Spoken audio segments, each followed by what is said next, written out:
তাকিয়ে দেখি নীলা হাতে ইয়াপরও একটা খাবার পাটি নিয়ে দাঁড়িয়ে আছে। আসবো? হুম, আসো। তোমাকে না আজ সারাদিন রেস্টে থাকতে বলেছিলাম, তারপরও তুমি খাবার নিয়ে অফিসে এসেছো। ওনার রাগী গলার আওয়াজ শুনে ভয়ে কেঁপে উঠলাম। সরি, দুদিন বাইরের খাবার খেয়েই আপনার গ্যাস্ট্রিকের ব্যথাটা বেড়েছে, তাই ভাবলাম বাড়ি থেকে খাবার রান্না করে নিয়ে আসি। আপনাকে ফোনও করেছিলাম অনুমতি নেওয়ার জন্য, কিন্তু আপনার ফোনটা বন্ধ ছিল। ফোনের চার্জ শেষ হয়ে গেছিল, সেজন্য বন্ধ ছিল। আচ্ছা, মাথা নিচু করে এভাবে দাঁড়িয়ে থাকতে হবে না।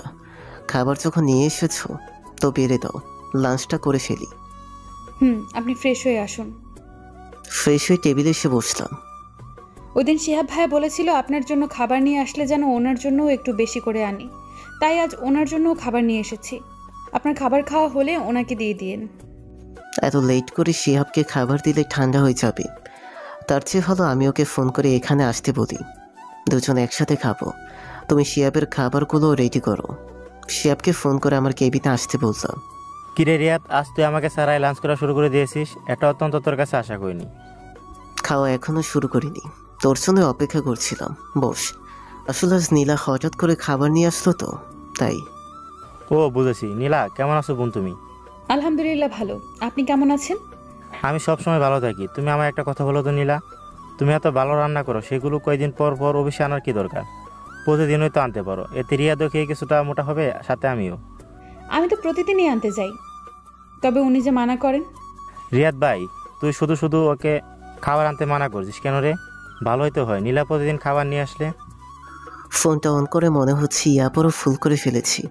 রিয়া শান্তিমতো খাবারও খেতে দিচ্ছে না, বারবার ফোন করছে আর আমি কেটে দিচ্ছি। এর মধ্যে শিহাব যে আমায় কখন থেকে ডাকছে তা আমি খেয়াল করিনি। শিহাবের হাতের ধাক্কায় আমার হুঁশ ফিরল। হ্যাঁ, কি বলছিলে বল। বলছিলাম তুই একবার নীলাকে বল না প্রতিদিন খাবার নিয়ে অফিসে আসতে। না না, এসবে দরকার নেই। নীলা বাচ্চা মেয়ে, ওর পক্ষে প্রতিদিন খাবার আনা মুশকিল হয়ে যাবে। সপ্তাহে একবার দুবার নিয়ে আসলেই চলবে। নীলা, তুমি বরং এখন বাড়ি চলে যাও। খাওয়া শেষ হলে টিফিন বাটি আমি সাথে করে বাড়িতে নিয়ে আসবো। অফিস থেকে বেরিয়ে গাড়িতে এসে বসলাম। কি হলো রিয়াদ, নীলাকে এখান থেকে যেতে বললি কেন? আর তোকে কিরকম চিন্তিত ও দেখাচ্ছে, কোনো প্রবলেম? তেমন কিছু না ভাই, তুই কথা না বলে লাঞ্চ করতো। কিছু হয়নি মানে? তুই যে মিথ্যা বলেছিস সেটা তোর মুখ দেখে বুঝতে পারছি। কি হয়েছে সত্যি করে বল। আর তুই বারবার কার মোবাইল থেকে কেটে দিচ্ছিস দেখি তো।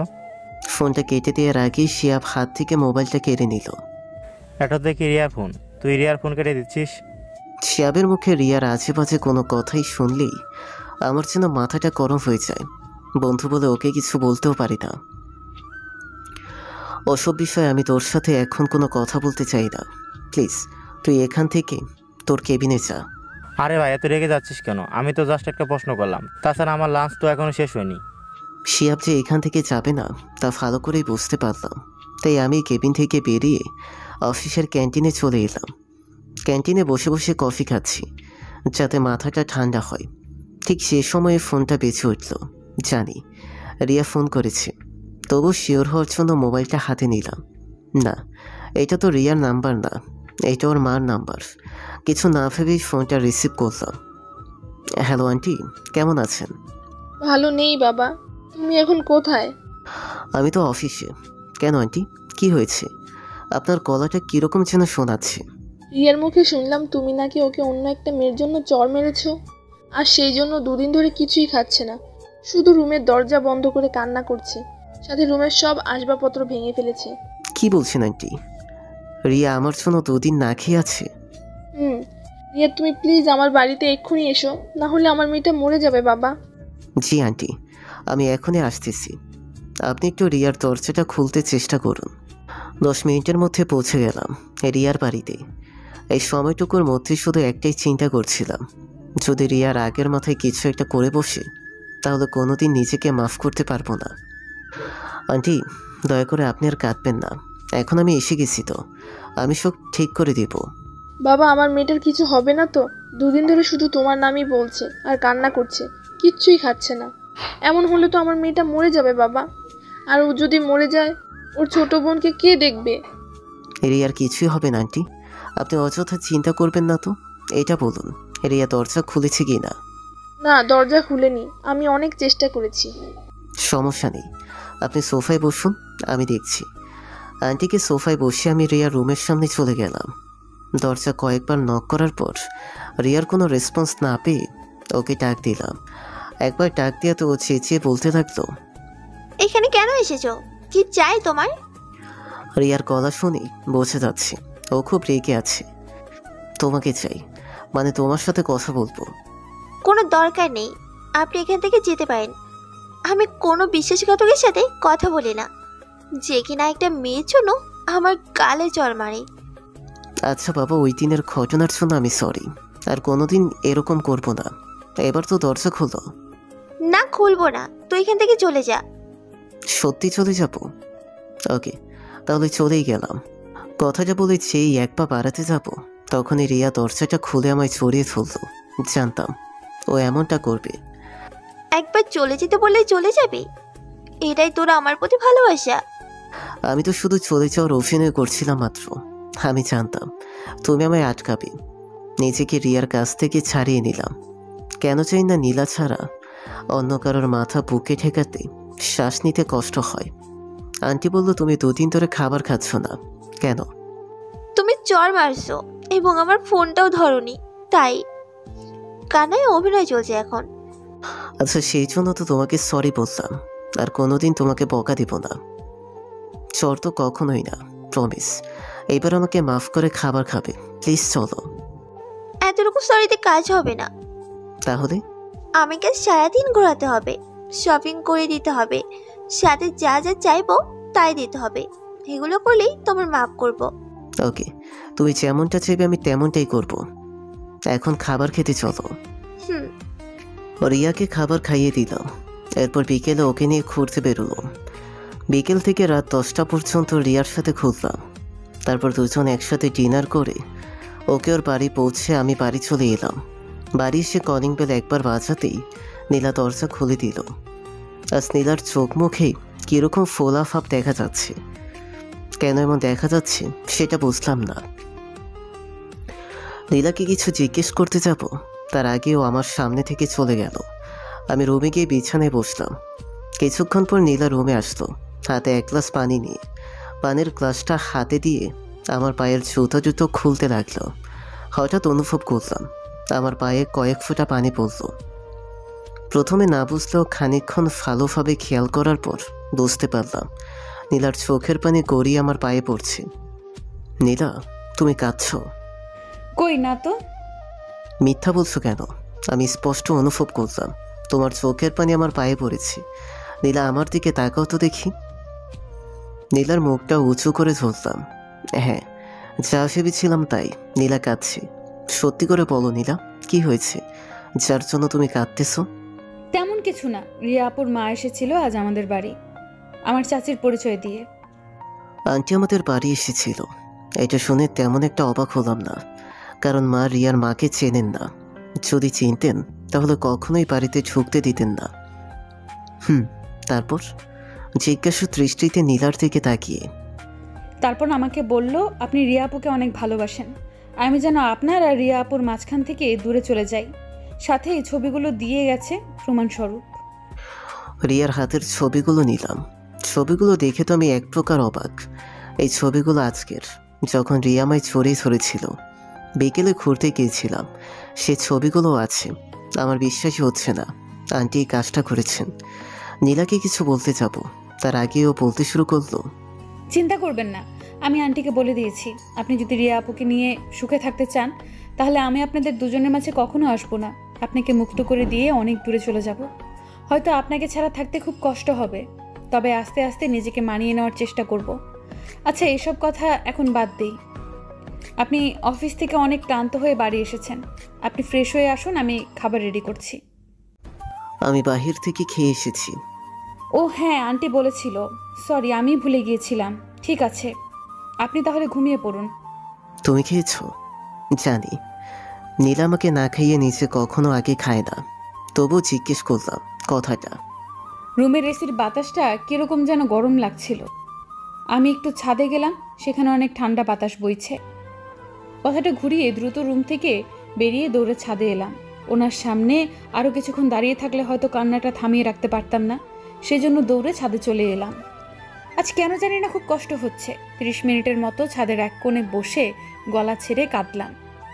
কাঁদতে কাঁদতে মনটা যখন হালকা হলো, তখন রুমে গিয়ে ফ্লোরে শুয়ে পড়লাম ওনার পাশে। শোয়ার অভ্যাসটা পাল্টাতে হবে। সকালে নাস্তার টেবিলে নীলা আমার সাথে একটা কথাও বললো না। কেন বললো না সেটা আমার অজানা নয়। নীলা আমার থেকে দূরে থাকার চেষ্টা করছে, কিন্তু আমি তো ওর থেকে দূরে থাকাটা মেনে নিতে পারছি না। মনে হচ্ছে আমার প্রাণটা ক্রমাগত আমার থেকে দূরে চলে যাচ্ছে। নীলা কাল সারা রাত কেঁদেছে। ফজরে নামাজের পর মোনাজাতের সময় সবচেয়ে বেশি। চাইলে কান্নাটা থামাতে পারতাম, তবে নীলার চোখের দিকে তাকানোর মতো সাহস হয়ে ওঠেনি তখন। কীভাবেই বা যাবো ওর সামনে? আন্টি যা বলে গেছেন, তারপর ও কি ওর সামনে যাওয়ার মতো মুখ আছে আমার? আজ আমায় জানতেই হবে কেন আন্টি এমনটা করলেন। নাস্তাটা কোনো রকম করে বেরিয়ে পড়লাম গাড়ি নিয়ে। আজ অফিসে না, সোজা রিয়াদের বাড়িতে গেলাম। বাড়ির ভেতরে গিয়েই আন্টিকে সামনে পেয়ে গেলাম। আন্টি এমনটা কেন করলেন? কথাটা জিজ্ঞেস করতে আন্টি বললেন সবটাই উনি রিয়ার কথা মতো করেছেন। কথাটা শোনার পর সোজা রিয়ার রুমে চলে গেলাম। রিয়াকে দেখে মনে হচ্ছে ও এইমাত্র গোসল করে বের হলো। রিয়া আমাকে দেখে কিছুটা চমকে ওঠে, বলতে লাগলো, রিয়াদ, তুমি এই সময় আমাদের বাড়ি? অসময় দরজাটা বন্ধ করে দিলাম, সাথে সাথে ভেতর থেকে তাকে ইশারায় বাইরে আসতে নিষেধ করলাম। আমি? তুমি কাল আন্টিকে নীলার কাছে পাঠিয়েছিলে উল্টাপাল্টা কথা বলার জন্য? কোনো ভূমিকা না করে সরাসরি বলে দিলাম হ্যাঁ। কেন এমনটা করলে তুমি? জানো কাল তোমার এই কথাগুলোর জন্য নীলা সারাটা রাত কান্না করছে। সকালে আমার সাথে ভালোভাবে কথাও বলেনি। কান্না করুক, তাতে আমার কি? আমি তো চাই ওই মেয়েটা সারা জীবন কাঁদুক। আমি এই জন্যই মাকে নীলার কাছে পাঠিয়েছি, যাতে ও আমাদের দুজনের মাঝ থেকে সরে যায়। যেটা চেয়েছি সেটাই হচ্ছে। ও তোমার জীবন থেকে চলে যাবে বলেছে। ও চলে গেলে আমরা দুজন বিয়ে করে নেব। রিয়ার কথাগুলো শুনে এই মুহূর্তে মন চাইছে ওকে কষিয়ে একটা চর মারি, কিন্তু এখন মাথা গরম করলে তো চলবে না। তাই ঠান্ডা মাথায় ওকে বলতে লাগলাম, সরি, আমি তোমাকে বিয়ে করতে পারবো না, কারণ আমি তোমাকে না নীলাকে ভালোবাসি। যা কাল রাতে আমি বুঝতে পেরেছি। আর হ্যাঁ, এটাই আমাদের লাস্ট দেখা করা। এরপর তোমার সাথে কোনোদিন দেখা হবে বলে মনে হচ্ছে না। ইনফ্যাক্ট যে আমার নীলাকে কষ্ট দিয়েছে তার সাথে আমি কোনোদিন দেখাও করতে চাই না। আল্লাহ হাফেজ, এবং তোমাকে অনেক অনেক ধন্যবাদ। কাল তোমার বানানো উল্টাপাল্টা কথাগুলোর জন্যই আমি যে নীলাকে ভালোবাসি সেটা বুঝতে পেরেছি, যেটা এতদিন নীলার প্রতি আমার মায়া ভেবে ভুল করেছিলাম। কথাগুলো বলেই রিয়া রুম থেকে বেরিয়ে আসতেছিলাম, তখনই রিয়া আমায় আটকালো। ওয়েট ওয়েট রিয়াদ, তুমি তো দেখছি শুধু নিজের কথাগুলোই বলে চলে যাচ্ছ। যাওয়ার আগে আমার কথাগুলো একটু শুনে যাও। আমি প্রথমেই জানতাম যে তুমি এমনটাই করবে, তাই জন্য আমি আগে থেকেই সব কিছু রেডি করে রেখেছি। টেবিলের উপর খামে ভর্তি কয়েকটা ছবি ছিল। ছবিগুলো নিয়ে দেখতে লাগলাম। রিয়ার দেওয়া ছবিটা দেখেই আমি অবাকের উপর অবাক হচ্ছি। প্রত্যেকটা ছবির মধ্যে রিয়ার আমি খুবই ঘনিষ্ঠ অবস্থায়, যেখানে আমার জানা মতে এত ঘনিষ্ঠতা আমাদের মধ্যে কোনোদিন ছিলই না। এগুলো তো এডিট করা ছবি। সেটা তুমি জানো আর আমি জানি, পুলিশ জানে না। তুমি কি ভেবেছিলে আমি তোমায় এত সহজে ছেড়ে দেব? তুমি যদি আমায় ছাড়ার কথা চিন্তাও করো, তাহলে কিন্তু ছবিগুলা আমি পুলিশের কাছে দিয়ে দেবো, তারপর তোমার মায়ের কাছে। এখন তুমি ভেবে দেখো কি করবে। নীলার জন্য আমায় ছাড়বে, নাকি নীলাকে ছেড়ে আমায় বিয়ে করবে? এদিকে রিমি ডাইনিং টেবিলে গিয়ে দেখতো নীলা নাস্তা করেছে কিনা। যদি না করে রুম থেকে ধরে নিয়ে এসে নাস্তা করাবি। সেই সকালে মেয়েটা সবাইকে নাস্তা করিয়েছে, কিন্তু নিজে করেনি। ওকে, যাচ্ছি। ডাইনিং টেবিলে এসে দেখি ভাবি নেই, তাই ওনার রুমে চলে গেলাম। উনি অফিসে চলে যাওয়ার পর থেকে রুমে বসে বসে কান্না করছি। কেন জানি না বারবার চোখ মুছে ফেলার পরেও চোখ বেয়ে বেয়ে পানি পড়তেই যাচ্ছে। কান্না করতে করতে আমি এতটাই অন্যমনস্ক হয়ে পড়েছি যে দরজা লক করতে ভুলে গেছি। হঠাৎ গালে কারোর হাতের ছোঁয়া পেয়ে চমকে উঠলাম। তাকিয়ে দেখি রিমি বিছানায় বসে হাত দিয়ে আমার চোখের পানি মুছে দিচ্ছে। ভাবি, তুমি কাঁদছো? কই না তো, আসলে বাম চোখে কি যেন পড়েছে। শুধু শুধু আমার মিথ্যে বলছো কেন ভাবি? বাম চোখে যদি কিছু পড়ে তাহলে শুধু বাম চোখে পানি থাকবে, ডান চোখে না। সত্যিটা বলো। নয়তো আমি মাকে ডেকে আনছি। কথাটা বলে আমি বিছানা থেকে উঠতে যাব, তখন ভাবি আমার হাতটা ধরে নিল। এই না, মাকে ডেকো না, উনি সত্যিটা জানলে খুব কষ্ট পাবেন। তাহলে আমায় বলো কি হয়েছে। কথাটা বলতে যাওয়ার আগেই আমাকে জড়িয়ে ধরে ভাবি কেঁদে দিল। আমি পারিনি ওনাকে নিজের করে নিতে, হেরে গেছি আমি। উনি এখনো রিয়াকেই ভালোবাসে রিমি। কি বলছো কি ভাবি তুমি এসব? ভাইয়া তোমাকে না রিয়া লুচিটাকে ভালোবাসে? হুম। কেঁদো না ভাবি, দেখবি সব ঠিক হয়ে যাবে। কিছুই ঠিক হবে না রিমি, আমি তোমার ভাইয়াকে বলে দিয়েছি। রিমি আপু আর ওনার মাঝখান থেকে আমি অনেক দূরে চলে যাব। ভাবি এই কাজটা কিন্তু তুমি একদমই ঠিক করোনি। এত সহজে রিয়া লুচিটার কাছে হার মেনে নিলে? ভাইয়ার মতো একজন ভালো মানুষকে হারিয়ে ফেললে কি আর কোনোদিন পাবে? জানো ভাইয়া কত ভালো মানুষ। ভাইয়া সবসময় আমার নিজের আপন ছোট বোনের মতো আদর করে। আপন ছোট বোনের মতো করে আদর করে? মানে তুমি তো ওনার আপন বোনই। তোমাকে তো একটা কথা বলাই হয়নি, আসলে আমি রিয়াদ ভাইয়ের আপন বোন না। রিয়াদ ভাই আমার চাচাতো ভাই। 2 বছর আগে আমি একটা ছেলের সাথে রিলেশন করেছিলাম।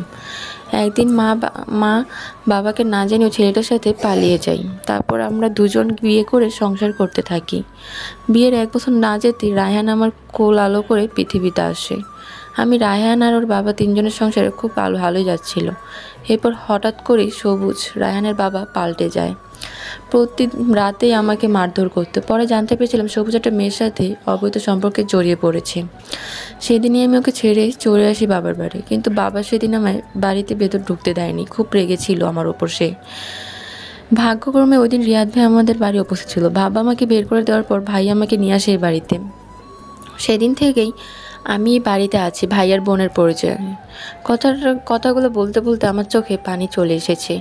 এইবার বলো, এমন একটা ভালো মানুষকে ছেড়ে তুমি যেতে পারবে ভাবি? পারবে রিয়ার মতো একটা খারাপ মেয়ের কাছে ভাইয়াকে সঁপে দিতে? আসলে উনি অনেক ভালো একটা মানুষ, কিন্তু আমি যে ওনাকে কথা দিয়ে ফেলেছি, তাদের দুজনের মাঝে আমি কোনো দিনও আসবো না। ঠিক আছে, তোমাকে ওদের দুজনের মাঝে যেতে হবে না, শুধু ভাইয়ার মাঝে গেলেই হবে। ওনার মাঝে যাব কিভাবে?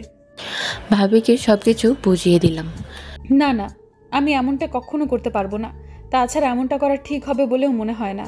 কি ঠিক হবে বা কি ঠিক হবে না সেটা আমি তোমার চেয়ে ভালো জানি।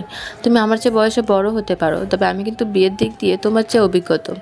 সো আমি যেমনটা বলছি তেমনটাই করো। রিয়ার বলা কথাগুলো সব মাথার ওপর দিয়ে গেল। নিচের কানকে এখন আমি বিশ্বাস করতে পারছি না। এতদিন ধরে যাকে অন্ধের মতো ভালোবেসে এলাম, সে কিনা এত খারাপ রুচির একটা মেয়ে। এই মেয়ের জন্য নীলাকে আমি কষ্ট দিয়েছি, এটা ভাবতেই নিজের প্রতি ঘৃণা হচ্ছে। কি হলো রিয়াদ, কথা বলছো না কেন? বোবা হয়ে গেলে নাকি? অবশ্য বোবা হওয়াটাই স্বাভাবিক। কি বলবি সেটাই তো বুঝতে পারছো না, তাই তো? কোনো ব্যাপার না, এখন তুমি বাড়ি চলে যাও। বাড়ি গিয়ে ঠান্ডা মাথায় ভাবো কি করবে। ততক্ষণ আমি একটু ভাবি তোমার বিরুদ্ধে আর কি মামলা দেওয়া যায়। রিয়ার দিকে একবার রাগে দৃষ্টিতে তাকিয়ে বাড়ি চলে এলাম, কারণ রিয়াকে এই মুহূর্তে কী করা উচিত সেটাই ভেবে পাচ্ছি না। বাড়ি এসেও তেমন একটা লাভ হলো না। সমস্যার সমাধানটা কিছুতেই বের করতে পারছি না। কেন জানি আজ মাথাটাই কাজ করছে না। তার রাতের দিকে ডিনার করে সে বিছানায় শুয়ে আছি, নীলা ঘরে কিছু কাজ করছে, সেগুলোই শুয়ে শুয়ে দেখছি। আজ সারাদিন বাড়ির মধ্যেই ছিলাম। এই সময়টুকুর মধ্যে নীলা একবারও আমার সাথে প্রয়োজন ছাড়া কথা বলেনি। হয়তো ও মনে মনে ভেবে নিয়েছে আমি ওকে ছেড়ে রিয়াকে বিয়ে করব, তাই আমার থেকে দূরে থাকার চেষ্টা করছে।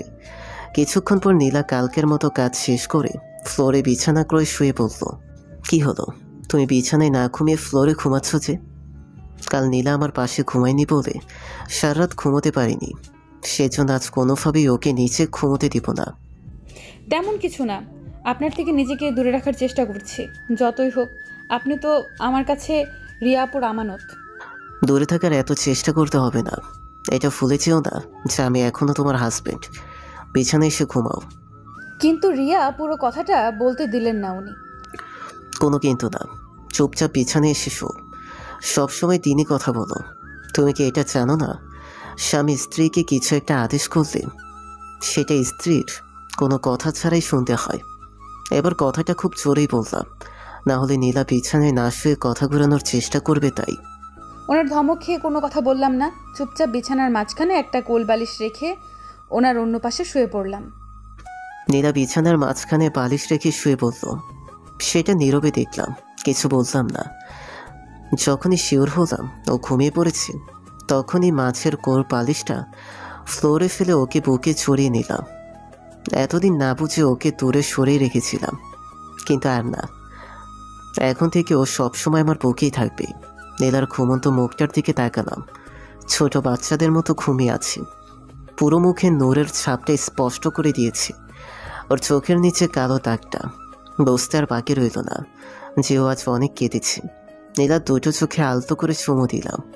মনে মনে ওয়াদা করলাম এটাই ওর শেষ কান্না, আর কোনোদিন ওকে কাঁদতে দেব না।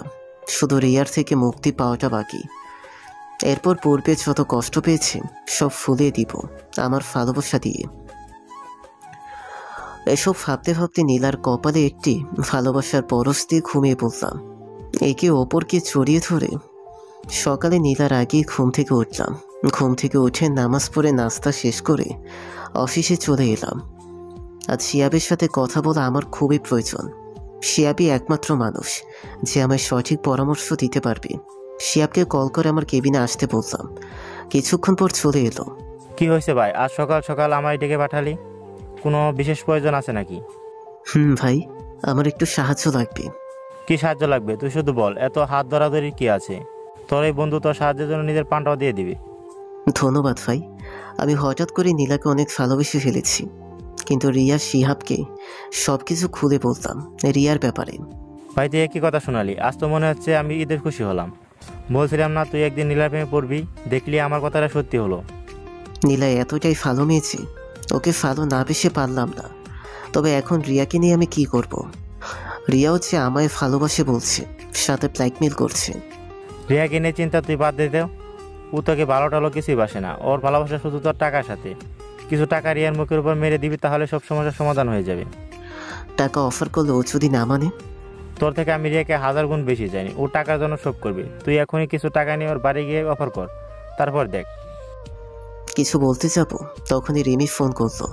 ফোনটা রিসিভ করলাম। হ্যালো ভাইয়া, তুমি কি এখন ফ্রি আছো? কেন? তোমাকে নিয়ে শপিংয়ে যেতাম, সেই জন্য। বোন আমার, এখন অনেক কাজ আছে, আমি তোর সাথে কোথাও যেতে পারবো না। তোকে আমি শুক্রবার শপিংয়ে নিয়ে যাব। বাই। ফোনটা রেখে দিতে নিলাম। আরে ভাইয়া, কে যাবে সেটা তো আগে শোনো। শপিং আমি না, ভাবি করবে। ও, তাহলে গাড়ি নিয়ে অফিসে চলে আয়, আমি বের হচ্ছি। বাহ, ভাবির জন্য এত ভালোবাসা যে একবার ভাবি শপিং করবে বলাতেই সব কাজ উদা হয়ে গেল। এত পাকামি না করে নীলাকে নিয়ে অফিসে আয়, তিনজন একসাথেই শপিংয়ে যাব। ফোনটা রেখে দিলাম। আজ রিয়ার বাড়ি যেতে পারবো না রে ভাই, নীলাকে নিয়ে এখন শপিংয়ে যেতে হবে। ওকে, তাহলে তুই যা। আর হ্যাঁ, পারলে তুই নীলাকে ভালোবাসিস সেটা আজ বলে দিস।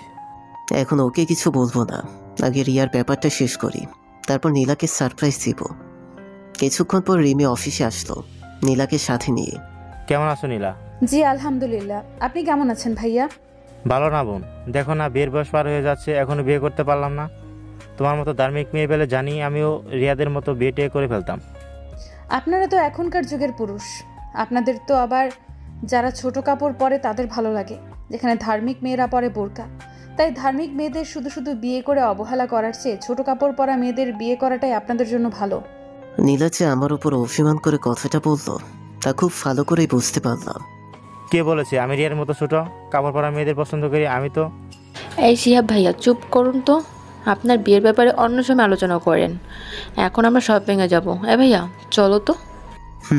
চলো। শিয়াব অফিসের কাজগুলো তুই সামলে নিস, আমি ওদের সাথে একেবারে লাঞ্চ করে অফিসে আসবো। লাঞ্চ একসাথে করার কথা শুনে নীলা আমার দিকে আর চোখে তাকালো। ওকে। তিনজন গাড়িতে এসে বসলাম, আমি সামনে, নীলা আর রিমি পিছনে। আমাকে দেখে কি ড্রাইভার মনে হয় তোদের, যে দুজনেই পেছনে গিয়ে বসেছিস? কিছুটা রাগী গলায় বললাম, না হলে জানি নীলা আসবে না। ভাবি, তোমাকে আগেই বলেছিলাম ভাইয়ার পাশে গিয়ে বসে, দেখলে তোর রেগে গেছে। যাও তাড়াতাড়ি ভাইয়ার পাশে গিয়ে বসো। শপিং মলে চলে এলাম। নীলা শপিংয়ে কোন ড্রেসগুলো নিবে তা খুব ভালো করে জানি, তাই কাপড়ের দোকানে গিয়েই কয়েকটা সালোয়ার কামিজ সাথে বোরকা প্যাক করে নিলাম। ভাইয়া এসবের কোনো দরকার নেই। জানি এগুলো তুমি পরবে না, এসব নীলার জন্য। আমারও এসবের দরকার নেই। তোমার এসবের দরকার নেই মানে? তাহলে কিসের দরকার? আমার শাড়ি লাগবে, আমাকে দুটো শাড়ি কিনে দিন, আমি শাড়ি পরবো। কিছু বললাম না, দুটো নীল লাল রঙের শাড়ি কিনে দিলাম। হয়তো শাড়ি পরার ইচ্ছে হয়েছে এই সেবি। রিমিকেও কিছু ড্রেস কিনে দিলাম, সাথে মেকআপ বক্স, লিপস্টিক, মানে মেয়েদের যা যা লাগে আর কি, সব কিছুই কিনে দিলাম। এরপর তিনজন একসাথে রেস্টুরেন্টে লাঞ্চ করে নিলাম। এদিকে ওই দিন তোমার ভাগ্য ভালো যে রিয়াদ তোমায় ওয়াশরুমে দেখেনি। দেখলে বা তোমার রিয়াদ আমার কি করতো? কিছুই করতে পারতো না আমার, একটু ভাব দেখিয়ে বললাম। এত ভাব নেওয়ার কিছু নেই, যদি ধরা পড়তে না তখনই বুঝতে পারতে রিয়াদ তোমার কি অবস্থা করতো। এখন এসব কথা বাদ দিয়ে ফ্রেশ হয়ে নিজের রুমে চলে যাও, কাল রাতে চলে এসো। মা কয়েকদিনের জন্য নানু বাড়ি যাবে। ঠিক আছে, তবে রিয়া এভাবে আর কতদিন লুকিয়ে লুকিয়ে এই সম্পর্কটা রাখবো? চলো না বিয়ে করে ফেলি। বিয়ে? তাও আবার তোমাকে? হাসালে শরীফ, বিয়ে তো করবো আমি শুধুমাত্র রিয়াদকেই। তাহলে আমার সাথে এই সম্পর্কটা কেন রেখেছ? তাছাড়া রিয়াদ তো তোমাকে বিয়ে করবে না, ও নীলাকে ভালোবাসে। তুমি আমার চাহিদা পূরণ করেছো, এটাই একমাত্র কারণ তোমার সাথে আমার সম্পর্কটা রাখার। আর রিয়াদ যাকে ভালোবাসুক না কেন, ওকে আমি বিয়ে করতেই হবে, বুঝতে পেরেছো? এখন এখান থেকে যাও, তো কাল রাতে ঠিক সময় মতো চলে এসো। শরীফের কাপড়গুলো ওর মুখের উপর ছুঁড়ে মেরে। এখন তো আমি অন্য একটা কাজে যাব। যা শরীফ, বাড়িতে থাকলে হবে না। রিমি, তুই ফাবিকে সাথে করে আমার গাড়ি নিয়ে বাড়ি চলে যা। তাহলে তুমি কিভাবে অফিসে যাবে? আমি সিএনজি নিয়ে চলে যাব। ঠিক আছে, বাই। বাই। অফিসে এসে বললাম সকালের কিছু কাজ বাকি ছিল, সেগুলোই করছিলাম। তখনই মোবাইলটা বেজে উঠল। রিমি ফোন করেছে, মনে হয় শপিংয়ে কোনো কিছু নিতে ভুলে গেছে। রিসিভ করলাম ফোনটা। হ্যালো ভাইয়া, আমার কিছু লাগবে না। রিয়া আপু নীলা আপুকে। তোর গলাটা এমন শোনাচ্ছে কেন? কি হয়েছে বোন? রিয়া নীলাকে কি করেছে? রিয়া আপু নীলা আপুকে অনেকগুলো চড় মেরেছে। আমরা যখন গাড়ি দিয়ে বাড়ি যাচ্ছিলাম তখন রিয়া আপু রাস্তায় আমাদের গাড়ি থামায়। তারপর রিয়া আপু নীলা আপুকে গাড়ি থেকে নামিয়ে কোনো কথা না বলে অনেকগুলো চড় মারে। আমি আটকানোর চেষ্টা করি, কিন্তু রিয়া আপুর বান্ধবীরা হাত ধরে রেখেছিল। রিমির কথা শুনে মাথায় এক প্রকার আকাশ ভেঙে পড়ল। রিয়া নীলার গায়ে হাত তুলেছে, এটা ভাবতেই মাথা পুরো গরম হয়ে গেল। নীলা এখন কোথায়? নিজের রুমে চলে গেছে, খুব কান্না করছে। ঠিক আছে, তুই ফোনটা রেখে ওর কাছে যা, গিয়ে দেখ কান্নাটা থামাতে পারিস কিনা। ফোনটা রেখে 10 মিনিটের মধ্যে রিয়ার বাড়িতে চলে এলাম। মাথাটা যে কি পরিমাণ গরম হয়ে আছে তা বলে বোঝাতে পারবো না। রিয়ার বাড়িতে গিয়ে কোনো কথা বললাম না, খুব জোরে একটা চড় ওর গালে বসিয়ে দিলাম। যেখানে একদিন প্রমিস করেছিলাম কোনোদিন ওর গায়ে হাত তুলবো না। তো তুমি আমাকে আবার মারলে রিয়াদ? মেরেছি। তুমি নীলার গায়ে হাত তুলেছ কোন সাহসে? কে তোমায় এত বড় সাহস দিচ্ছে? বেশ করেছি, ওই রাস্তার মেয়েটাকে মেরেছি, তার জন্য তুমি আমাকে মারলে? ঠিক আছে, আমিও এখন থানায় যাব তোমার বিরুদ্ধে মামলা করতে। এমনিতেই মাথা গরম হয়ে আছে, তার উপরও মামলার ভয় দেখাচ্ছে, মাথাটারও গরম হয়ে গেল। ঠিক আছে, যা, দেখি তুই কি করতে পারিস। শুধু তুই কেন, তোর 14 গোষ্ঠী আমার কিচ্ছু করতে পারবি না। একদিক দিয়ে আমাকে জেলে পাঠাবি, আমি আরেক দিক দিয়ে চলে আসবো। রিয়াদ প্লিজ, আমায় ছেড়ে দাও, আমার খুব ব্যথা পাচ্ছি। রিয়াদ গলা চেপে ধরার কারণে শ্বাস নিতে কষ্ট হচ্ছে। রাগের মাথায় আমি কি করেছি কিছুই বুঝতে পারছি না। যখন বুঝলাম এভাবে রেগে যাওয়া ঠিক হবে না, তখনই ওকে ছেড়ে দিলাম। রিয়াদ গলাটা ছেড়ে দিতেই আমি জোরে জোরে শ্বাস নিচ্ছি। দেখো রিয়া, তুমি যা করছো তাতে তোমার কোনো লাভ হবে বলে আমার মনে হচ্ছে না। কারণ নীলাকে আমি প্রচণ্ড ভালোবাসি, ওকে ছেড়ে তোমাকে বিয়ে করা আমার পক্ষে সম্ভব না। তার চেয়ে ভালো আমরা দুজন একটা চুক্তি করি, তুমি যা চাইবে আমি তোমাকে দিব, শুধু তুমি আমার আর নীলার মাঝখান থেকে চলে যাবে। তোমার সমস্ত টাকা পয়সার 3 ভাগের 1 ভাগ আমার চাই। কোনো কিছু না ভেবেই কথাটা বলে দিলাম, কারণ আমার রিয়াদকে নয়, রিয়াদের টাকাই দরকার। এটা সম্ভব না, আমাদের বাড়ি অফিস সবকিছু আমার মার নামে দলিল করা। তুমি অন্য কিছু বলো। তাহলে 15 কোটি দিবে নগদ? ঠিক আছে, 15 কোটিই দিব। এখন তো আমার কাছে নেই, আমি তোমাকে টাকাটা কাল দিই। মেনে নিলাম রিয়াদের অফারটা। রিয়াদের বাড়ি থেকে বেরিয়ে আসলাম। অফিসে এসে শিহাবকে আমার কেবিনে আসতে বললাম। শিহাবকে সব খুলে বললাম। কি বলছিস? 15 কোটি টাকা? এই ভিখারি কোনো যোগ্যতা আছে 15 কোটি টাকার মালিক হওয়ার? থাক ভাই, বাদ দে। মনে কর নীলা আর আমার সুখের জন্য এই টাকাটা ওকে শিক্ষা দিলাম। তুই আজ এই টাকাটা রেডি করে রাখিস, কালকে রিয়ার সাথে সব শেষ করে ফেলবো। রাতে বাড়ি ফিরলাম, ঘুমানোর সময় স্পষ্ট খেয়াল করলাম নীলার গালে আঙ্গুলের ছাপ। খুব রাগ হচ্ছে রিয়ার ওপর। মনে মনে ভাবলাম আজ ওর গালে একটা চর না মেরে যদি আরও কয়েকটা মারতাম তাহলে ভালো হতো। কি করেছে আমার বউটার এত সুন্দর গালগুলোকে? ড্রয়ার থেকে ওষুধ বের করে নীলার গালে লাগিয়ে দিলাম। সকালে আজ অফিসে যাওয়ার কথা ছিল, কিন্তু মা যেতে দিল না, রায়হানের জন্মদিন বলে। সকাল থেকে দুপুর পর্যন্ত নীলাকে একবারও চোখের সামনে দেখলাম না। হয়তো রায়হানের জন্মদিনের খাবার রান্না করছে। দুপুরে লাঞ্চের পর বিছানায় বসে আছি, তখনই নীলা রুমে আসলো। রুমে এসে আলমারি থেকে কিছু একটা নিয়ে ওয়াশরুমে চলে গেল। কিছুক্ষণ পর ওয়াশরুম থেকে বেরোলো। নীলা ওয়াশরুম থেকে বের হওয়ার পর থেকে যে ওর দিকে তাকিয়ে আছি তো আছি, চোখ আমার নামছেই না। নীলা এই প্রথম শাড়ি পরেছে, তাও আবার লাল শাড়ি। নিজের অজান্তেই কখন যে নীলার অনেকটা কাছে চলে গেছি তা খেয়াল করিনি। হঠাৎ রায়হানের গলার আওয়াজে আমার হুঁশ ফিরল। মামা, তুমি মামির সাথে কি কি করছো? নীলার থেকে দূরে সরে দাঁড়ালাম। আমার মতো নীলা ও রায়হানের কথাই হুঁশ ফিরে পেল। নীলা এতক্ষণ চোখ বন্ধ করেছিল। কিছু না বাবা, তোমার মামিকে আদর করছিলাম। নীলাকে একটা চোখ টিপ দিয়ে। আজ উনি এরকম কেন করলেন কিছুই বুঝলাম না। লজ্জায় রুম থেকে পালিয়ে এলাম। আমার পেছন পেছন রায়হানও রুম থেকে বেরিয়ে আসলো। সন্ধ্যাহের দিকে বাড়িতে সবাই মিলে ছোট করে জন্মদিনের একটা অনুষ্ঠান করলাম। অনুষ্ঠানে শিহাবকেও আসতে বললাম 15 কোটি টাকার সাথে। আজই যখন টাকাটা রিয়াকে দিব বলেছি তো আজই দিয়ে দিব। সমস্যাটা হলো তখন যখন মাকে বাইরে যাওয়ার কথা বলতেই মানা করে দিল। এখন ডিনারের আগে বাইরে যেতে পারবো বলে মনে হচ্ছে না। ডিনারের পর নীলা যখন ঘুমিয়ে পড়ল তখন 15 কোটি টাকার ব্যাগটা নিয়ে বেরিয়ে পড়লাম রিয়াদের বাড়ি যাওয়ার উদ্দেশ্যে। প্রায় ঘুমিয়ে পড়েছিলাম, তখনই কিছু একটা শব্দে আমার ঘুমটা ভেঙে গেল। চোখ খুলতেই ওনাকে কোথাও যেতে দেখলাম। এত রাতে উনি অফিসের ড্রেস পরে বাইরে যাচ্ছেন ভাবতে কিছুটা অবাক হলাম। আচ্ছা, ওনার কোনো বিপদ হলো না তো? মাথায় একটা চিন্তা এসে বাসা বাঁধলো। কিছু না ভেবে আমি ওনার পেছনে বেরিয়ে পড়লাম। রিয়ার বাড়িতে এসে কয়েকবার কলিং বেল বাজাতেই তোমা, রিয়ার ছোট বোন, দরজা খুলে দিল। হাই রিয়াদ ভাইয়া। হাই আন্টি, রিয়া কোথায় তোমা? মা তো নানু বাড়ি গেছে আর আপু বেডরুমে ঘুমিয়ে আছে। আপুকে আমি ডেকে দিব? না দরকার নেই, আমি যাচ্ছি ওর কাছে। তুমি কি ঘুমিয়ে পড়ো। ওকে, গুড নাইট ভাইয়া। Good night. তোমার কাছ থেকে বিদায় নিয়ে দরজায় নক না করেই রিয়ার বেডরুমে ঢুকে পড়লাম। রিয়ার বেডরুমে ঢুকে আমি যা দেখতে পেলাম তা দেখে নিজের চোখকে বিশ্বাস করতে পারছি না। দেখলাম রিয়ার একটা ছেলে বিছানার মধ্যে ঘনিষ্ঠ অবস্থায় একে অপরকে জড়িয়ে ধরে শুয়ে আছে। কিছুক্ষণ ওদের দুজনের দিকে অবাক দৃষ্টিতে তাকিয়ে থাকলাম। তারপর পকেট থেকে মোবাইলটা বের করে ওদের দুজনের কয়েকটা ছবি তুলে নিলাম। এতক্ষণে আমি যে রুমের ভেতরে দাঁড়িয়ে আছি ওরা দুজন বুঝতে পেরে দুজনের কাপড় খুঁজতেই ব্যস্ত হয়ে পড়েছে। রিয়াদ, তুমি এখানে?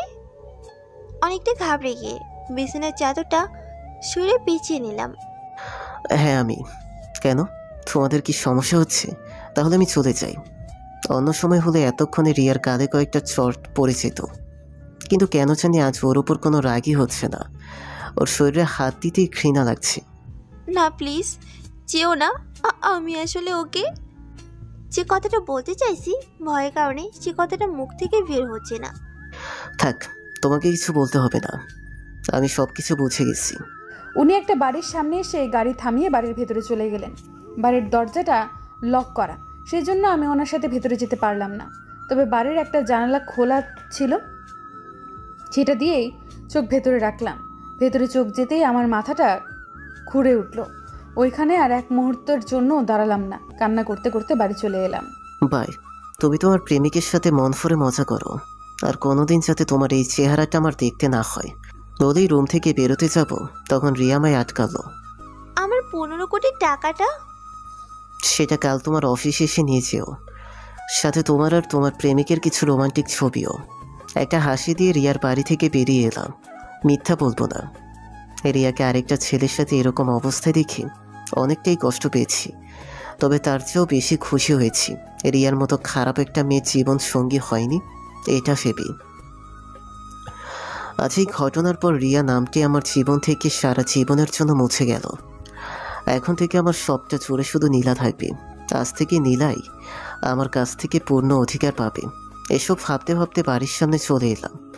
ডুপ্লিকেট চাবিটা দিয়ে বাড়ির দরজা খুলে বেডরুমে চলে গেলাম। বেডরুমে গিয়ে তো আমি অবাক, দেখলাম নীলা কান্না করতে করতে একটি ব্যাগের মতো ওর কাপড় গোছাচ্ছে। আচ্ছা, আমার সাথে এসব কি হচ্ছে কিছুই বুঝতেছি না। একটু আগে রিয়ার বাড়ি গিয়ে অবাক হলাম, আর এখন নীলা। নীলা, তুমি কাঁদছো কেন? আর কাপড়গুলোই বা পেক করছো কেন? এমনি আমি বাড়ি ছেড়ে চলে যাচ্ছি। এমনি এমনি তো তুমি বাড়ি ছেড়ে যাবার মেয়ে না। কি হয়েছে সত্যি করে বলো। আমি বাড়ি ছেড়ে এই জন্যই যাচ্ছি কারণ আজ আপনার আর রিয়া আপুর অবৈধ মেলামেশা আমি নিজ চোখে দেখে ফেলেছি। আপনি কেমন স্বামী বলুন তো? ঘরে বউ রেখে অন্য আরেকটা মেয়ের কাছে গেলেন। হ্যাঁ, মানলাম আপনি আমার স্ত্রী হিসেবে মানেন না, তাই বলে বিয়ে ছাড়া রিয়ার সাথে এইসব করে বেড়ান। আমি তো বলেইছিলাম আপনাকে মুক্ত করে দেব, তখন না হয় রিয়া আপুকে বিয়ে করে নিতেন। তার আগে কেন এমনটা করলেন? আপনার মুখটাও দেখতে আমার ঘৃণা হচ্ছে। এখানে আর এক মুহূর্ত আমি থাকবো না, এক্ষুনি চলে যাব। নীলা রুম থেকে বেরিয়ে যাচ্ছিল রেগে, কিন্তু ওকে রুম থেকে বেরোতে দিলাম না। ওর হাতটা ধরে টেনে আমার পক্ষে ছড়িয়ে নিলাম। এতক্ষণে বুঝলাম আমার বউটা কেন এত রেগে আছে আমার ওপর। তার মানে তুমি আমায় ফলো করতে করতে রিয়ার বাড়ি গিয়েছিলে, আর সেখানে রিয়ার আমাকে একসাথে দেখে ফুল বুঝেছ। ভুল না, সত্যিটাই বুঝেছি। আমি নিজ চোখে আপনাদের অপকর্ম দেখেছি। ছাড়ুন আমায়, আমি আর আপনাদের দুজনের মাঝে কাটা হয়ে থাকবো না, চলে যাব অনেক দূরে। কান্না করতে করতে ওনার কাছ থেকে নিজেকে ছাড়ানোর চেষ্টা করছি। এখান থেকে বেরিয়ে কোথায় থাকবে? আর আমাকে ছেড়ে কি তুমি থাকতে পারবে? আপনি আমায় ছাড়া থাকতে পারলে আমিও পারবো। দরকার হলে রাস্তায় থাকবো, তবু আপনার কাছে থাকবো না। ঠিক আছে, তোমাকে আটকাবো না। তবে আমি যে নির্দোষ সেটা প্রমাণ করার পর তুমি এখান থেকে চলে যাবে। এর আগে এক পাও বাড়াবে না। ওকে, আপনার যা প্রমাণ করা দরকার করুন, কিন্তু তাতে যদি আপনি নির্দোষ প্রমাণিত না হন তাহলে আমাকে একটু আটকাতে পারবেন না। কিছু বললাম না, শুধু পকেট থেকে মোবাইলটা বের করে নীলাকে ছবিগুলো দেখতে বললাম, যেগুলো রিয়ার বাড়িতে তুলেছিলাম। প্রত্যেকটা ছবি ভালো করে দেখলাম। ইস, শেষ পর্যন্ত ওনাকে ভুল বুঝলাম। এবার হয়েছে নাকি আরও প্রমাণ দিতে হবে? আমি রিয়ার বাড়িতে কোনো খারাপ উদ্দেশ্যে যাইনি পাগলি। গিয়েছিলাম ওর সাথে সব কিছু শেষ করে দিতে। নীলার চোখের পানিগুলো মুছে দিলাম। আর লাগবে না, প্রমাণ পেয়ে গেছি। সরি, আমাকে মাফ করে দিন। সরি, আর এরকম ন্যাকা কান্না করে লাভ হবে না। আমার আরও কিছু লাগবে। আরও কিছু লাগবে? কি লাগবে বলুন, আমি এক্ষুনি রান্না করে নিয়ে আসতেছি। রান্নাঘর থেকে যেতে নিলাম, তখন উনি আবার আমার হাত ধরে টেনে দেয়ালের সাথে চেপে ধরলেন।